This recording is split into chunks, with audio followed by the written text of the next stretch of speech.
Hi, mining community. Welcome back to another episode of the Dig Deep, the mining podcast, the show that brings you latest insights, thought leadership, and stories from across the global mining industry.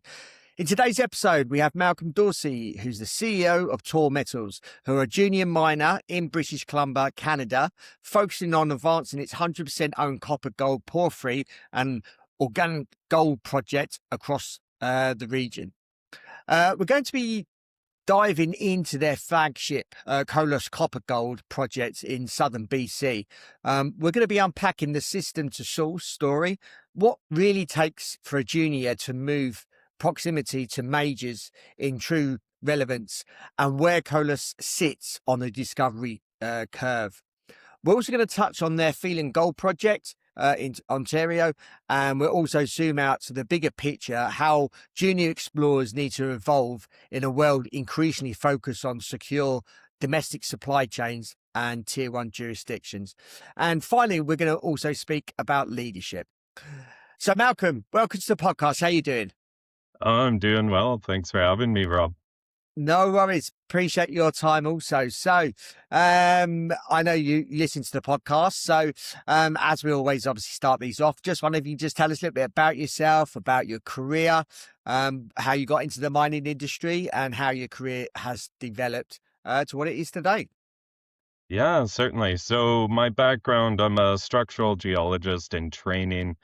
Did a master's in that, and as well as geophysics at the University of Calgary in Alberta. With that, really got started, I guess, during the last cycle, and was fortunate that one of the first jobs I got was working with Newmont up at Hope Bay in Nunavut, and then moved on to Sabina Gold and Silver in the Back River region of Nunavut. And I'd say that certainly lent itself to my career, just working with a really strong technical team at the beginning, learning from that team.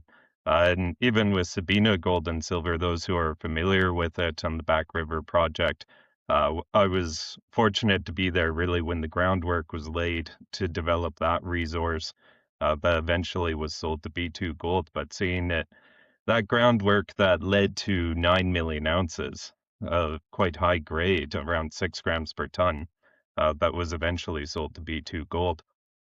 So I'd say that really influenced a lot of what I did afterwards, looking for projects that had that development potential and really trying to move forward with those in different jurisdictions as well, different geological realms. So it's certainly been good. Good to hear.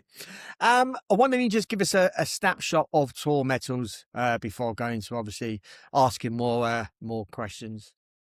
Yeah, so Torr Metals, it's a company that I'm one of the co-founders of, together with John Williamson, who's founder of the Metals Group of companies. And really the concept here being that I came to John with the idea that I wanted to go out, start working on looking at greenfield opportunities. But with that, and you'll see it as we talk in this conversation as well, really looking for opportunities in the greenfield space where you have infrastructure access. That is key. That is number one for what I've seen over the years that I have worked.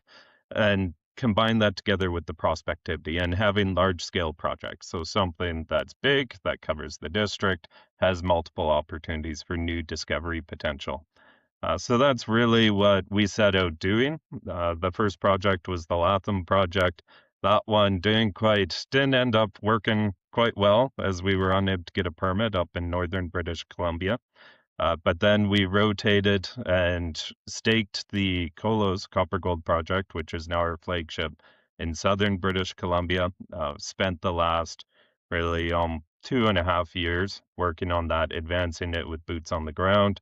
And then at the same time also staked the Filion Gold Project in northern Ontario. So if we go back to the Kolos Copper-Gold Project in southern BC, you framed Bertha as the vectoring to source story, having confirmed you are in the system phase following the first ever drill program completed late last year. What specifically gives you confidence that you're not just chasing a large low-grade hypothermal system, and that a true porphyry core actually exists? Yeah, that really hits it on the head there with the transition that we're aiming for here with the Kolos project. So with that, we really spent the last couple of years defining three main zones. So distilling it down from there were more than 20 mineral occurrences of copper and gold, an area that surprisingly is really underexplored, even though it's surrounded by three operating copper mines in southern British Columbia. It's off the Highway 5, which is the main Coquihalla Highway leading down to Vancouver. So people are quite surprised when they hear there was anything to go and explore. But with that, so none of the targets that we defined, those zones, have ever been drilled. So we did the first ever drill program late last year that we wrapped up on our Bertha target. And Bertha, we'll talk a bit about that, but what we're aiming for is a New Afton style system. So something, New Afton, for those who are familiar, it's really the highest grade copper gold porphyry in British Columbia, outside to the deeper portions of Red Chris up in the north. Uh, but what's special about New Afton is really that with that high grade, it's smaller, it's under 100 million tons, but it really packs a punch. It's 2 billion pounds of copper, 2 million ounces of gold, and actually was recently acquired by Core Mining in their $7 billion acquisition of New Gold, and it's their only copper asset. So with that, we set out to Bertha because we see some very strong analogs. We drilled it for the first time late last year. So there's no longer a question of whether there's a system because the drilling, what we did, we tested that zone. We hit mineralization up to about 580 meters depth. It's intervals of mineralization. And the majority of it really ended up in it's anomalous, but not economic. There are some discrete zones less than a meter up to 0.4% copper. But what it really showed was that there's a meaningful hydrothermal footprint here. So that's really what we're looking for is confirmation of the system. So now we know it exists. So it's large, it's active, so it's not just localized or superficial. So now the next key question really is where's the source? And that's what we're looking for in this next round of phase 2 drilling that we're going to be getting started on here pretty imminently. And it gives us confidence. So geophysically, geochemically, with the geological model that we've got, we're seeing mineralization associated with a northwest trending pickrite contact. So pickrite, people keep hearing me talking pickrite, pickrite, pickrite. It's really a critical unit for if you're looking for a New Afton analog. So it acts as both a structural conduit and geochemical trap.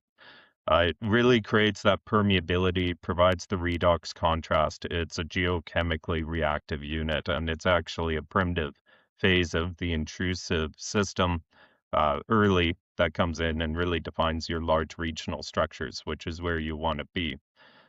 So really now everything that we're seeing is evolving towards Bertha North. So that's just about a kilometer to the northwest of where we drilled. What we're seeing there is critically what we were missing in phase 1. So we're moving from conductive chargeable zones in phase 1 that had a little bit of secondary porosity that created some resistivity. And we're moving into moderate to high resistive bodies that we interpret as being intrusive rocks. Together with that, we're moving from near surface chargeability to more increasing chargeability at depth. And that would suggest that we've got more primary sulfide development. So we're looking for potential of that deeper hypogene zone where we're going to get chalcopyrite and bornite. And the structural architecture in this area as well of the pickrite is really improving, becoming more near vertical, which is also what we want to see. Combine that together with, we've got a large soil anomaly, 800 by 500 meters, that overlies our Bertha North target. And that really lends itself to the right scale, the right dimension that we'd be looking for in if we were to look for a New Afton style analog. So it's a clear progression. So we're going from that hydrothermal source and we're moving it towards following along the structure towards where we think the actual engine, the heat engine, could be. This episode is sponsored by Mining International. In today's market, finding the right mining talent isn't easy. Mining International works closely with mining companies to identify and secure senior and technical professionals through a tailored search approach. If you're hiring or exploring your options, you can contact Rob Tyson via the show notes to start a conversation today.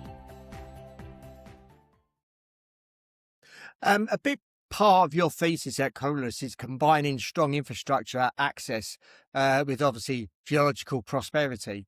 And really following where the majors are going, consolidating obviously 100% ownership of hard assets in the right district through your own conceptual targeting and claim staking. The QNL Trough arguably has the highest concentration of major copper miners in BC, obviously right now, with around 9 operating and advancing assets.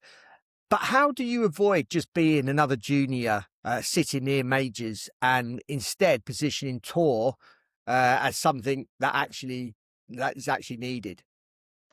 Yeah, certainly. So that's something that when I'm looking around for new projects, not only that accessibility, being able to drive onto all your targets from a highway, which is quite unique for those familiar with Canadian exploration as well. But it's really, I like keeping the majors as neighbors, but I think it's important to really separate proximity from relevance. So there's lots of juniors who are close to or close to major mines, but it doesn't mean that it really matters, in my opinion. Really, what you need to do is you have to solve a problem for those operators that are nearby. So, as you mentioned in the Southern Quesnel Trough, that's something that I liked about it was when you look around, where in British Columbia do you have majors who hold actual hard assets, mines, or properties that are owned by the majors, not just strategic investments or earned in JVs? And it's really all signs point to Southern BC. Most recently, you had Boliden came from Sweden within the last 2 years, staked in the area. You also have Fortescue. So you've got opposite ends of the world map really coming, asking the question, where should we go for new copper discoveries? And they came to southern British Columbia. So they both staked up some land packages just to the north of Kolos. So really, for me as well, it's leveraging that fact that there are 3 operating mines. Those mines are aging. And the question really becomes, where does the next generation of feed come? So that is really where I've been positioning Torr, moving it from that proximity to relevance. And for that, we really need to demonstrate, I think, 3 things. So that's that we're in a real system, which has now been confirmed. So we've got that in phase 1 with only one of our 3 zones having been drilled. We also have to show that that system has the capability of scale. So that's now what we're drilling to define the scale, the source potential. And then the third would be that the system isn't isolated. So it has to be repeatability across the district. And you can see that with the project, we've got not just the Bertha zone, we also have the Kirby, Lodi, and the Sonic zones that both have potential for cluster porphyries. We don't necessarily have to drill those right away. We just have to show that there's one of these zones, whether it's one of those 3, that has the potential to host what we think there could be here on the Kolos project. And then I think we're off to the races on that. So that last one is really critical, as majors don't just look for one deposit. They're looking for districts, and they're looking for accessible districts. And so with that, that is what we're really tailoring Torr Metals and the Kolos project and Filion towards that end. In your previous senior roles as a geologist, you've taken projects from early discovery through to resource definition, including most recently contributing to the initial growth of the Lawyers Gold Silver Project from 724,000 ounces to roughly 2.9 million ounces inferred and indicated by 2021. Looking at Kolos today, what are the key technical gaps you still need to close to move it from pre-discovery to discovery? Yeah, so with some of those other projects, some were earlier stage, others such as Lawyers, I was brought on with my background. I really ended up in a niche as well of kind of early stage project development up to maiden resources. I think that's where the most fun is for doing exploration. And with that, when I got involved, it was they needed someone in-house as well to do that 3D modeling and drill targeting. And so seeing the ounces grow is certainly satisfying. But at Kolos, we're really at that inflection point where we're pre-discovery. So within the pre-discovery phase, that's a bit different from lawyers where it had already been a discovery. It was just a matter of growing ounces. But of course, I think in all of our experiences, it's the pre-discovery where the most value potential exists. It's also where the most technical uncertainty exists. And so, like you asked, with those key gaps that we're looking at, so really it would be linking that hydrothermal system to the defined intrusive source. So that's what we'll be looking for in phase two. It's understanding the geometry and orientation of that system, and then really identifying where the different zones could be as we start drilling. We're going to have to see what style of alteration that we're in, what type of mineralization we're seeing, and trying to bring those different concentrated parts together. And that, especially when you're drilling porphyries are big systems. What I do like about New Afton is that it's a smaller system, so it's something that has the capacity that once you get into it, maybe it doesn't take too much drilling to get into the core of it. So we're chasing that system, structure, source, and I think what's really important, what differentiates Kolos is that Bertha is the starting point. So we'll start with Bertha. We do have those other target areas as well. And we're seeing very strong indicators for large-scale porphyry systems throughout the whole property. So having those large-scale geochemical signatures, comparable structural positioning, and coincident geophysical anomalies. So I think we've got that with multiple porphyry center potential in an area that is you can drive on from the highway. I think I've been asked before, how easy is it to get onto the property? And I'd say two, certainly Kirby, Lodi, and Sonic you could get to if you even took a European car out there. But Bertha, you might have to upgrade to a Subaru. A lot of juniors talk about district scale potential. How are you targeting, obviously, the geophysics, geochemistry, and structural interpretation across Kolos to avoid just chasing isolated anomalies? Yeah, certainly with that, we're really needing to look at the bigger picture. And I think that's kind of where it's nice when you start with greenfield exploration because you really you're not picking and choosing based on historical grade stuff that existed before. There's certainly that on the Kolos project. But instead, when you're searching around for these projects to go and stake, you can really approach it from a broad scale, a general overview of looking at the regional structures, the larger scale structural corridors, looking at the right type of units, geochemical anomalies that may exist, and really putting it all together in a large cohesive picture, really from the beginning, rather than going after the grade and realizing that it's just grade with no scale. So with that, I think it's incredibly useful to have all those larger data sets pieced together. Of course, we had to make pretty much all of them as there wasn't much exploration here, but it certainly informs the larger picture right from the beginning. Kolos sits in a district with major operations approaching end of mine life. How real is the near-term feed narrative, and what actually needs to be proven geologically before a major would really seriously look at Torr as a potential solution?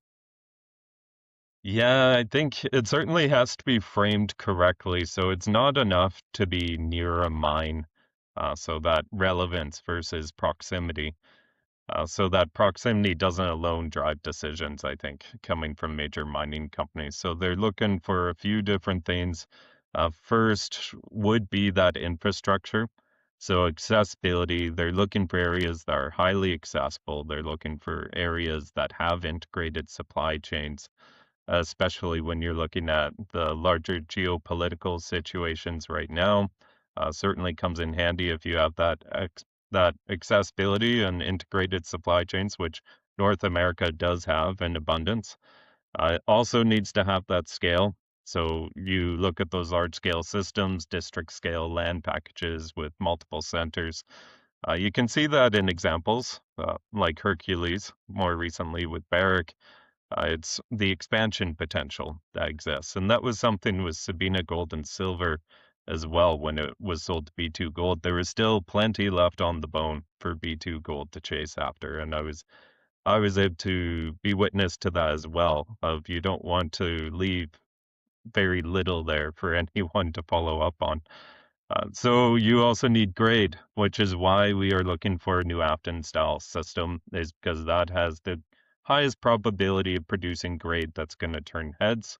So strong intercepts are going to certainly validate a system quickly. Also, that exploration upside beyond the discovery. So majors want the first deposit, but they also want the next ones. And you're going to see that in systems that potentially repeat themselves. And that's something that we've looked at with Kolos. And you'll have seen in our last news release as well. We're looking at Bertha North as testing a potential source intrusive, but we've also already identified another area that we're calling Kova, the Kova target, which is about 2 kilometers following along a primary northeast structural trend from Bertha North. So we've got multiple potentials there for new discovery. And of course, technical de-risking. So having those integrated data sets, geophysics, geochemistry, structure, alteration, it all needs to point towards a coherent system. And I think when you add that all in onto Kolos and look at what it shows, it really does prove up that we're trying to check all the boxes in those cases. So now we've moved from confirmation of a system, we're moving towards source, and then that will help inform the district scale potential of the project. And that's really what majors don't just acquire deposits, but they acquire districts and especially accessible ones. Let's look at your other project, Filion, and it really adds, I suppose, to your broader strategy of generating brand new opportunities in surprisingly accessible districts. You're targeting what is effective and if not largely unexplored, greenstone belt in northern Ontario, right next to the Trans-Canada Highway. With the high-grade gold at surface, but no drilling to date, what's the core geological thesis behind this particular project? And also, where do you see the biggest risk in that model? Yeah. So I think with Filion, it's really that it's complementing. You'll look at, and people immediately recognize that it's complementing the same MO as we have with Kolos. So it's the same philosophy, looking for those overlooked areas with low maturity exploration, but strong fundamentals. And that's what I really liked at Filion was the fact that you can look at the structures and its first order structures going through this area. It's up in northern Ontario. It's kind of out. It's in a region that has prolific multi-million ounce gold deposits, but it's kind of out there on its own as well, even though it is next to the Trans-Canada Highway. But we're along the same sort of boundary as what you would find actually if you go so we have what's called the Quetico subprovince. It's a marine unit, well, marine terrain that sits between Philly and the Greenstone mine, which is on the northern boundary of it. So right there, you've got some comparisons to be made from a structural first order perspective. So Greenstone mine, 5 million ounces on the northern boundary. We're on the southern boundary, paralleling, like really mirroring that. Along that same structure, if you go to our east, you can see Casa Berardi is along a very similar structure at the same, really the same latitude as well. And so we're looking at this area that's highly accessible. It's in a prolific gold endowed district. And we're already seeing that high grade at surface with comparisons that can be made, at least from larger scale geophysical and structural perspectives. And some of those grades, we got up to 13.1 grams per ton gold. Now, that to be said, the Filion Gold Project, what attracted me as well was that there was significant trenching that was done back almost 80 years ago. and that trenching really extends across a 900-meter strike length. We've only checked out about 140 meters of this old trenching, and that's where we took some grab samples from outcrop that ran up to 13.1 grams per ton. And the trenching extends 300 meters in width. So together with the larger scale picture that we were able to put together, I think it also shows us here that there is gold endowment, that there is opportunity for something new to be found. I like what I see in terms of the geophysics. There's a nice fold nose developing, and along the limb of it, you see it intercepting with a large shear structure that seems to be associated with the gold. So certainly something else that's early stage, but I'm also looking forward to, we're currently exploring different ways that we could advance the Filion Gold Project at the same time. You came up through the industry as a geologist. How has that shaped the way that you lead an exploration company, particularly when it comes to making decisions under geological uncertainty? Yeah, so with that, I think something when you're looking at the industry, really something that I've also noticed as well is I'm always questioning what's the end game here, both when I was consulting for different projects and companies, as well as for the ones that I'm directly running as well with Torr Metals. So I think there really needs to be in this exploration cycle a thought towards that of what the end game is. It's not just about mineralization. It should be about, can this become a mine? Can it be integrated into existing infrastructure? Ultimately, will it matter to a major? There's, like we've talked about earlier, it's not just proximity, but relevance. So I think there is some disconnect that's occurring across there, and that's an approach that I've kept in mind for what we're doing with Tor as well. So making sure that it's not necessarily going to be just the discovery, but it's going to be potentially large enough. It's going to be accessible enough. We know that for sure, so we can de-risk that. And with further drilling, is it going to be economic enough? So all that, those are the question marks, but at least accessibility is the one that we have already answered. So for Project Amar today, like, if it's going to not have that accessibility, it certainly has to be a tier one discovery. We all know the odds of that. So if it's not going to be a tier one discovery, then is it scalable? Is it accessible? And is it capable of being integrated into existing systems? And that's why it's key for us as well to be surrounded by operating mines, because right there, we've got that potential near-term need for feed. New Afton is running out within about 5 years currently. And really with that, there will be a near-term need for feed within the district. So we're making sure that there's that need nearby. We have roads, power, workforce, railroads, easy access to Canada's largest port in the west, which is Vancouver. And I think that really does change the threshold. So it's got to be viable and not just attractive. And that's how we're thinking about Kolos, looking for something that has that potential to become an asset and not just a headline. As the industry increasingly prioritizes safety, reliability, jurisdiction, and integrated domestic supply chains, obviously, particularly in tier one regions like BC and Ontario, how do you see junior exploration companies needing to adapt their strategies? And also, where should they be focusing their time, capital, technical efforts to best position themselves in a ever evolving environment? Yeah, so that is like a lot of what I was talking about before as well. So if you are in more of a remote district, I think you need to ask yourself, does the discovery potential truly justify the added capital and complexity required to develop it? Because it can't just be a hypothetical, this is going to have road access someday in the future. Maybe they'll build a railroad this way at some point. So really, when you look at areas like the Quesnel Trough, it's in direct contrast to that. So it's an established district. You already have all those different elements, including roads, power, workforce, permitting frameworks, operating near mines nearby, changing that threshold.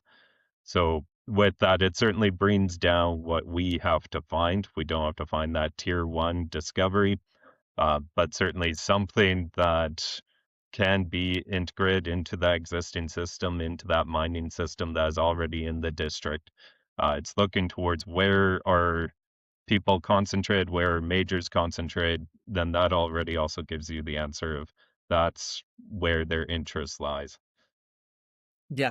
And lastly, what's the outlook for the next sort of 6 to 12 months for Torr Metals?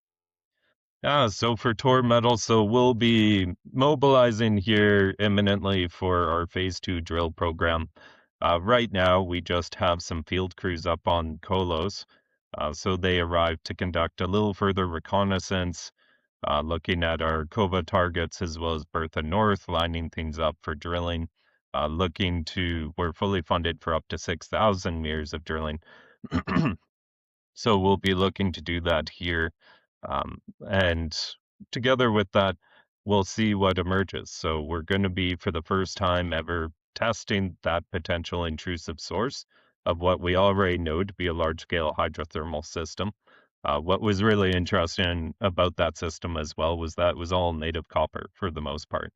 So when you get a look at the core and see all these zones of native copper is pretty exciting, especially when you're looking for a new Apton style analog. It's well known for that in the top couple hundred meters where supergene weathering took place. So that's what we're looking to confirm, that style of system, the potential source of that system, following up to showcase that there's more potential here across the property, and really just demonstrating here that there are new discoveries to be made. I think we have that potential next to a highway. Malcolm, really appreciate your time. Thank you for sharing your story. Thank you for telling us all about Torr Metals and obviously your projects in BC and obviously Ontario as well. So if our audience wants to reach out to you and obviously follow your story, follow the news releases, how can they go about doing that, and what social media platform channels are you on? Yeah, so we're on LinkedIn, we're on Twitter, Facebook. You can also just reach out directly. So by email, malcolmd@torrmetals.com. So that's 2 R's, TORR metals.com. And I'd be happy to chat. Great. We'll include those in the show notes for easy access for any of our listeners to reach out to you. Thank you again, and all the best with the drill program. And maybe you can come on later this year or even next year and give us an update. Certainly looking forward to it. Thanks, Rob. No worries. Thank you, Malcolm. Thank you for listening. Hope you enjoyed the episode. As always, appreciate your continued support. Please keep sharing these episodes far and wide. Obviously, this episode is focused within Canada, but we don't want to just share this episode within Canada. We want to share it across the world and educating our mining industry, which is the purpose of this podcast. So thank you again for listening. And until next time, happy mining.